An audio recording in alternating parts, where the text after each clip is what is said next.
Hello soldiers. கொஞ்சம் மாசத்துக்கு முன்னாடி தான் இந்த இன்ஸ்டாகிராம் இன்ஃப்ளூயன்சர்ஸ்லாம் வந்து ஓவரா கோவுன மறுமொரு படத்தை வந்து பிரிச்சு மெஞ்சுது இருப்போம். அதுக்குள்ள இன்னொரு ஸ்கேம் மூவி வந்துருச்சு.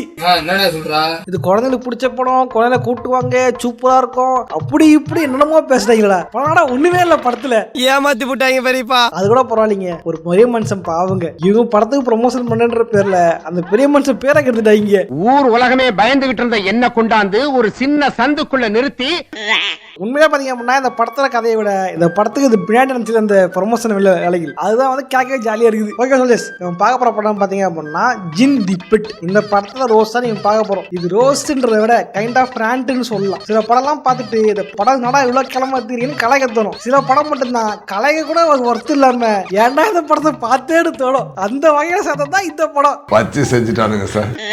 ஆக்சுவலி குழந்தைகள் கொண்டாடும் படம் போட்டிருந்தாங்களா, சரி ஃபன்னா காமெடியா அந்த மாதிரி ஏதாச்சும் வரும்னு பார்த்தா எல்லாம் மொக்க காமெடி தான் பண்ணியிருந்தாங்க. அதை பார்த்து மென்டல் பீஸ் தான் போச்சு. ரொம்ப பாதிக்கப்பட்டிருக்காங்க போல. சரி இன்னொன்னு போடுப்பா. வேண்டாமா ஓரசில போயிடலாம். அது மாதிரி லைக் பண்ணீங்க, சப்ஸ்கிரைப் பண்ணல சப்ஸ்கிரைப் பண்ணீங்க, அதுக்கு சொல்லிக்கிட்டு இருக்க மாட்டேன், சப்ஸ்கிரைப் பண்ணீங்க. ஓகே ஓகே சொல்ஜர்ஸ், நான் கந்தசாமி. இந்த ஷோ கலாய் கந்தசாமி.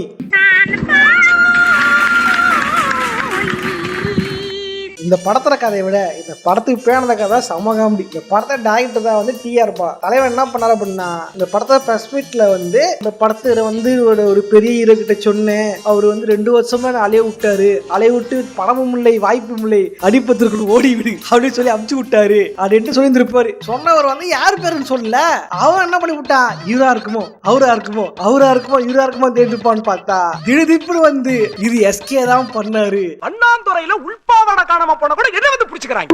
எஸ்கே தான் காரணம், எஸ்கேவை புடிங்க கொல்லுங்க அடிட்டு எஸ்கே அடிக்க ஆரம்பிச்சாடுங்க. வெட்டிட்டீங்க பாவம். அவரு தளபதி கிட்ட துப்பாக்கியை வாங்கி துப்பாக்கி டைரக்டரை வச்சு துப்பாக்கி 2 மாதிரி பாடத்துக்கிட்டு இருக்காரு. அவரை கூட்டு அடிக்கிறீங்களா? மூஞ்சி சார் மூஞ்சி, சில மூஞ்சிகளை பார்த்தாதான் போட்டுடணும் போல தோணும். வழக்கம் போல தெரிஞ்ச மொரட்டு பீஸ் தான் வந்து வலைப்பீச்சு. அவர் வந்து எஸ்ஏ சூர்யான்னு சொல்ல பல பேர் எஸ்ஏ சூர்யா பக்கம் போய் அட்டாக் பண்ண ஆரம்பிச்சாருங்க. கசது யாருன்னு பார்த்தா எஸ்ஏ சூர்யா தான். உண்மையா வந்து நான் நினைச்சிட்டு இருந்தேன், எஸ்ஏ சூர்யா பண்ணிருக்கூடாது, என்ன இருந்தாலும் வந்து ஒரு புது டைரக்டர் பண்ணிருக்கூடாது, கதையை 2 நாள் அலைய விட்டு பண்ணிருக்கூடாது நினைச்சு ஃபீல் பண்ணிட்டு இருந்தேன். ஒரு படம் பார்த்துக்கலாம் தெரிஞ்சது தலைவன் கிரேட் எஸ்கேப் விட்டு நல்ல வேலைங்க. இந்த படம் தலைவன் பண்ணல, பண்ணியிருந்தாருங்க.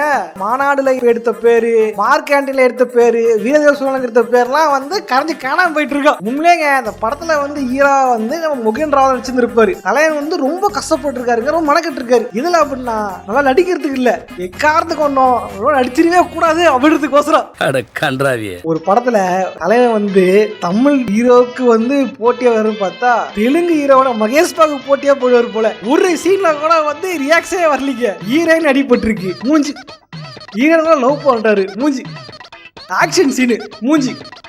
இவன் இருக்கானே, நான் இதுவரைக்கும் பார்த்ததிலேயே ரொம்ப கேவலமான மோசமான ஒரு நடிகை. எல்லாத்துக்கும் ஒரே ரியாக்ஷன் தரிய தலைவா, எப்படி தலைவா இதெல்லாம் விடாத முடியுது? அதெல்லாம் ரகசியம் சொல்றதுக்கு இல்ல. தலைவன் வந்து பிக் பாஸ் அது பயங்கர ஃபேமஸ். குறிப்பா எதுல அப்படின்னா அன்பு ஒன்றுதான் அனாதை சார் கிரிஞ்சுங்க.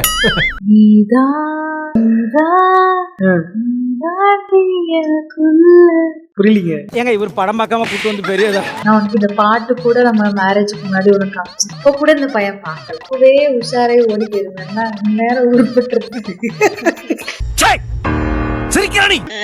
பிக் பாஸ் வீட்டுக்குள்ள இருக்கும் போதே ஒரு சாங் எழுதி அது நல்லா ட்ரெண்ட் ஆயிடும். அதனால அவர் டைட்டிலே வின் பண்ணாரு. ஏழரை சனி பிடிச்சவங்க கூட உருப்பிட்டுருவோம். பிக் பாஸ்குள்ள போடவன் எவ்வளோ உருப்படவே மாட்டானுங்க. இது ஒரு தடவை தலைவன் பொல்லிக்கிறது. பிக் பாஸ் இருக்கும்போது தலைவானுவானுங்க, இது பண்ணுவானுங்க, பயங்கரமா போடுவானுங்க. முடிஞ்சு வெளியே வந்தா எவனுமே கண்டுக்கவே மாட்டேங்கிறானுங்க. ஒரு பிக்கிங்கானா படத்துல கதை பாத்தீங்கன்னா கதை வந்து பிரமாதமான கதை, அற்புதமான கதை. அதுவும் டைரக்டர் சொல்லிக்கிட்டு இருந்தாரு. பீச்சாங்கரை படத்தோட ஹீரோவும் வந்து பேசிக்கிட்டு இருந்தாரு. நினைச்சேன் கதை வேற லெவல் இருக்கும் போல, ஜின்னுன்றாங்க பெட்டுன்றாங்க. இந்த படம் பார்த்தே ஆகணும்னு பாத்துக்கப்பான்னு தெரிஞ்சது. இது கேர் விஷயம் படம்டா, இது ஜெமினி கணேச நாகேஷ் அந்த படம் கதைடா. இது பட்டண திருப்புதம்னு ஒரு படம். பட்டண திருப்புதம் கதை எடுத்துட்டு வந்து ஜின்னு பேரை மாத்தி ஓட்டிட்டு இருக்கானுங்க. சூட்சமத்தை கண்டு விட்டாலே. படத்துல கதை அப்படின்னா ஹீரோ வந்து வாழ்க்கையில எடுத்தோடனே அடி பல பேக் ஷாட்டில் வாங்கிட்டு இருப்பாரு. அந்த நேரத்துல திடீர்னு ஒரு கடைக்கு போவாரு. கடைக்கு போகும்போது வந்து எங்க இது என்னங்கன்னு கேட்பாரு. தம்பி இது பொம்மரியன் நாய்ப்பா, தம்பி இது வந்து முடியில்லாத பூனைப்பா, தம்பி இது ராஜபால நாய்ப்பா அப்படின்னு சொல்லுவாங்க தெரியுமா.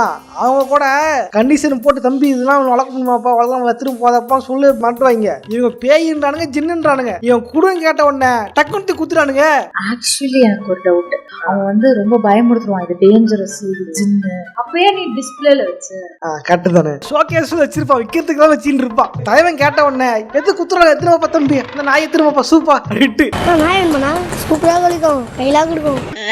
அப்புறம் தலைவன் வந்து மலேசியாலேருந்து வந்ததுக்கு அப்புறம் இடத்துல வந்து பிசினஸ் பண்றாரு, வேலை பார்க்கறாருன்ற மாதிரி சொல்லுவாங்க. ஆனா எந்த வேலை பார்த்தாருன்ட்டு கடைசி வரைக்கும் காட்டல. தலைவன் சும்மா போறான், சும்மா குத்திக்கிட்டு இருக்கியா. அதாவது தலைவன் சொன்னவனே லவ் பண்ணி தலைவன் கல்யாணம் பண்றாரு. கல்யாணம் பண்றியே சாப்பாடுக்கு என்ன பண்ணுவேன்? ஐயோ மகனே, அதை பத்தி யோசிக்கவே இல்லையே. படத்துல வந்து பல சீன் ஒண்ணுமே இல்ல. பொதுவா சினிமா என்ன விஷுவலா காட்டுறது, எனக்கு எதுவுமே விஷுவலா காட்டவே இல்லை. படத்துல வந்து ஜின்னு வந்ததுக்கு அப்புறம் தான் ஹீரோவுக்கு நல்லது நடந்துட்டு இருப்பானுங்க. ஆனா என்ன நடந்துச்சுட்டு கடைசியும் காட்ட மாட்டானுங்க. அதெல்லாம் ஒரு தொழில் ரகசியம் ஆயாச்சாமி.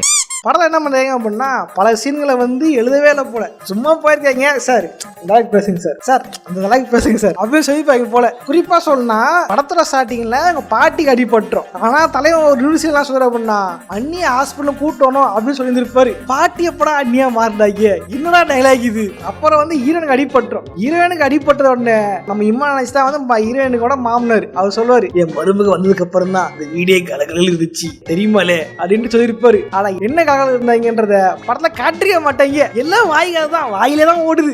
வாய் மட்டும் இல்லனா நாய் தூக்கிட்டு போயிடும். நான் கூட டிரான்ஸ்ஃபார்மர்ஸ் பண்ணலான்னு இருக்கேன். லாரி எடுத்துட்டு போயிட்டு நான் வந்து கிரேட் ரேட்ல வந்து இருக்கேன் அப்படி வாய்ஸ் ஓவர்ல சொல்லிட்டு இங்கதாங்க டிரான்ஸ்ஃபார்மர் வந்து ஓடிட்டு போச்சு, இவ்வளவுதான் டிரான்ஸ்ஃபார் கக்கா போட்டு போச்சுட்டு வாயிலே சொல்லிடலாம் போலகுது. மூஞ்சி மட்டும் தான் வேலை செய்து, மத்ததெல்லாம் அப்படியே இருக்கு. அப்புறம் அந்த படத்துல மெயின் வில்லையானா ராதாரவி தான். ராதாரவி தான் மெயின் வில்ல. ஆனா தலைவன் கிளைமேக்ஸ்ல தான் வருவாரு. கிளைமேக்ஸ்ல வந்து அடி வாங்கி வில்ல பாத்திருக்கேன். கிளைமேக்ஸ்ல வர வில்ல இனிதான் நான் பாக்குறேன். ஆனா இது புதுசா இருக்குனே, புதுசா என்ன பண்ணிருப்பாங்க, ராதாரவி கிட்ட காசு வாங்கிப்பாங்க போல. அந்த கால் சீட்டு கோசரம் 4 நாள் அடிக்கிறேன்ட்டு கிளைமேக்ஸ் கூட குடுத்து வச்சிருக்காங்க. என்ன ஒரு புத்திசாலித்தனம்.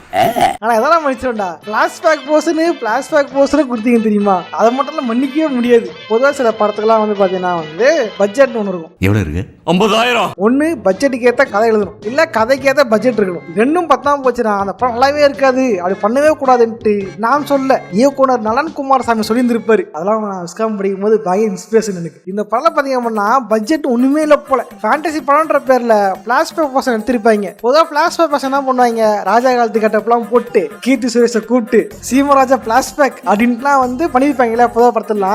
அட்லீஸ்ட் சில படத்துல வந்து ஆர்டிஸ்ட் கூட படம் சொல்லுவாங்க தெரியுமா. இப்ப வந்து குட் பை எல்லாம் வந்து அனிமேஷன்ல காமிச்சிருப்பாங்க தெரியுமா, அது கூட செலவு பண்ணல இந்த படத்துல. வெறும் ஏஐல ப்ராம்ப்ட் அடிச்சு எடுத்து உள்ள வச்சாடுங்க. உண்மையிலேங்க ஏஐ ஜெனரேட் பண்ணி வச்சிருக்கானுங்க. இந்த அளவுக்கு பட்ஜெட் கட் பண்றது காசு இல்லப்பா. ஆனா உண்மையிலே ஏஐ பாராட்டுறேன். ஏஐக்கு தெரிஞ்சிருக்கு யாரு வந்து எப்படி பண்ணணும் அப்படின்ட்டு. ஏன்னா அந்த படத்துல ஹீரோக்கு வந்து நடிக்க தெரியாதுன்னு ஏஐ தெரிஞ்சிருக்கு. அதான் ஹீரோயின் சாவர சீன்ல கூட அழுகுற மாதிரி கூட வந்து ஏஐ ஜெனரேட் பண்ணல ஹீரோ பூஜ்ஜிய. நான் நடிக்கிறேன்டா, நீங்க நடிக்க கூடாதுன்னு சொல்லி நான் நடிப்பேன்டா, நீங்க அதை பாப்பீங்கடா. ஆமா நடிடா முதல்ல.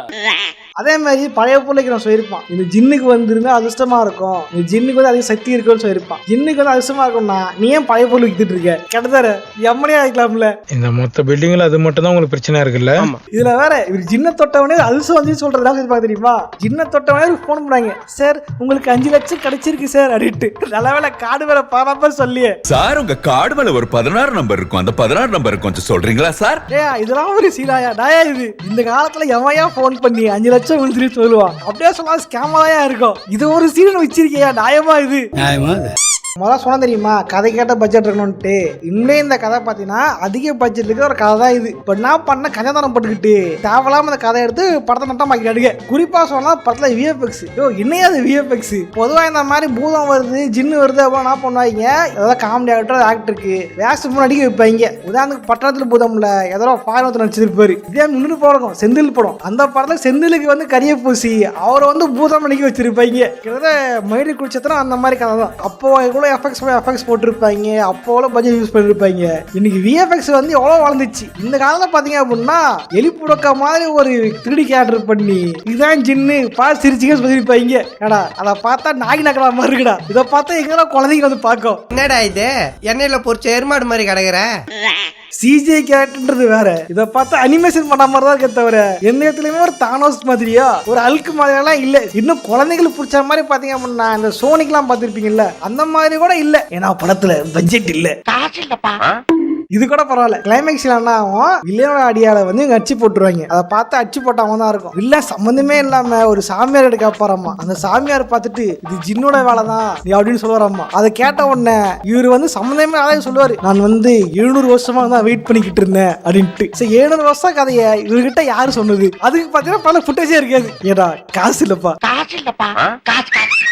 இதுல வேற வந்து ஜின்னு நல்லதுதான் அப்படின்னு சொல்றதுக்கு இவர் வந்து சொல்லுவாரு, அன்னைக்கு ஒரு நாள் உங்களுக்கு இது கீழே விழுந்தல்ல, அப்புறம் தாங்கி பிடிச்சேன்ல, அன்னைக்கு ஒரு நாள் நீ ட்ரெஸ் தேடவும் எடுத்து கொடுத்தன்ல, அன்னைக்கு ஒரு நாள் ஹெல்ப் பண்ணல அப்படின்ட்டு வாயெல்லாம் சொல்லுவாங்க தவிர ஃபுட்டேஜ கண்ணிலே காட்டல. இருந்தா தானே வீட்டுக்குள்ள ஒரு பேய் வருதுன்னா அது எப்படி காட்டணும், என்ன பண்ற போனாங்க சும்மா கடலை போட்டா சாங்கலாம் வாங்குற மாதிரி சாதாரணமா பண்ணிட்டு இருப்பாங்க. இதுல வேற என்ன சொல்றது, படம் ஃபேண்டசி படம்ட்டு ஒரு வீட்டை மட்டும் வாடகை எடுத்துட்டு யூடியூப் வீடியோ மாதிரி சுத்தி சுத்தி சுத்தி சுத்தி வீட்டு தான் படம் வச்சிருக்காடுங்க. இது கூட பரவாயில்லைங்க, ஏஞ்சல் சில் இருக்கும். ஏஞ்சல் சில்லு காட்டும் பொழுது கதசி காசம் போட்டு வச்சிருக்காடுங்க. இது என்னடா இது ஒண்ணுமே புரியலையடா. என்னது ஐயப்ப சாமி கோயில் கொடுத்து சிவபெருமான் வர்றாரு, சாமிக்குள்ளே குல்மால் நடக்குதுரோ. தாயம் பட்ஜெட்ல படத்தை முடிக்கிறேன், பட்ஜெட்ல படம் முடிக்கிறேன்ற பேர்ல மொத்தம் படத்தையே வந்து மொத்தம் ஆரம்பிச்சிட்டாரு பொழுது. இது பத்தாதுன்ட்டு பேய்க்கும் சண்டை, இத ஊரே வேடிக்கை பாக்குது அப்படின்ற மாதிரி ஒரு ஃபைட். என்ன ஹீரோ கட்டுறது வந்து நல்ல ஜின்னா ப்ளூ கலர் ஐஸ், இல்ல கட்டுறது வந்து கெட்ட ஜின்னா ரெட் கலர் ஐஸ். ஐஸ் மட்டும் வித்தியாசம், மத்தபடி அது 3D மாடல கூட மாத்தல, ஒரே 3D மாடல் தான். வெரி குட்ரா, கை கொடு. வெரி குட்டா. கடைசிதான் வழக்கமெல்லாம் நல்ல ஜின்னு வந்து கெட்ட ஜின்னு அழிச்சு போடும். அப்புறம் ஜெல்லாம் வீட்டுக்கு போயிடுவாங்க, சுபம் போட்டு முடிச்சிருவாங்க. அவ்வளவுதான். என்னையா இது, இப்படி ஒரு படம் எடுத்து வச்சா எச்ஏ சூர்யா மட்டும் இல்ல, நம்ம விமலண்ணா கூட அடிக்க மாட்டாரு இந்த படத்துல. முன்னே படத்துல எஸ்கேப் யாருன்னா நம்ம எச்ஏ சூர்யா தான். படத்தை வந்து ரிலீஸ் ஆன உடனே படத்தை பார்த்துட்டு தலைவன் வந்து ஆனந்த தானம் ஆடி இருப்பார் நினைக்கிறேன். குடிச்சுட்டு ரூமுக்குள்ள டான்ஸ் ஆடுறாரா.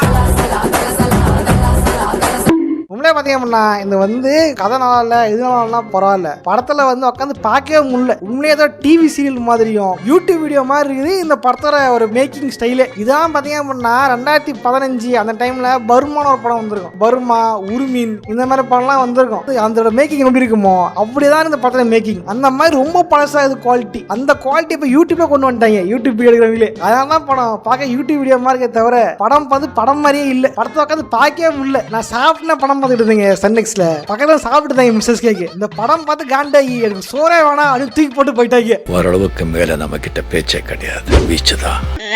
ஓகே சோல்ஜர்ஸ், இந்த வீடியோ பிடிச்ச லைக் பண்ணுங்க, ஃப்ரெண்ட்ஸோட ஷேர் பண்ணுங்க. இந்த வீடியோவில் வந்து ஜின் படத்தை ஓட்டி இருப்போம், அது எப்படி இருக்கு வந்து கமெண்ட்ஸை கமெண்ட் பண்ணுங்க. இதே மாதிரி எந்த படத்தை ஓட்டலாம்ங்கிறத கமெண்ட்ஸ் கமெண்ட் பண்ணுங்கள். நானும் வந்து குடிசிரும் போல ட்ரை பண்றேன். ஓகேவா? ஓகே சோல்ஜர்ஸ், இதே மாதிரியான இன்னொரு சுவாரஸ்யமா சந்திக்கிறேன். போட்றேன். பாய்.